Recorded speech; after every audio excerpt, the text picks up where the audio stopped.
Если вы нашли эту записку, то это значит, что мы тут больше не живем в связи с коронавирусом. Хозяева.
Информация о том, что в Китае появился ранее неизведанный вирус, захватила практически весь интернет.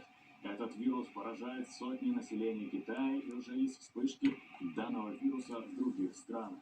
Но сегодня мы вместе с вами разберем, почему большая часть этой информации является фейком. И дезинформация по миру распространяется быстрее, чем коронавирус, и от этого страдает еще большее количество людей. Также мы поговорим о том, почему возник коронавирус и кому на самом деле выгодно такое огромнейшее количество дезинформации, которое сейчас существует в средствах массовой информации.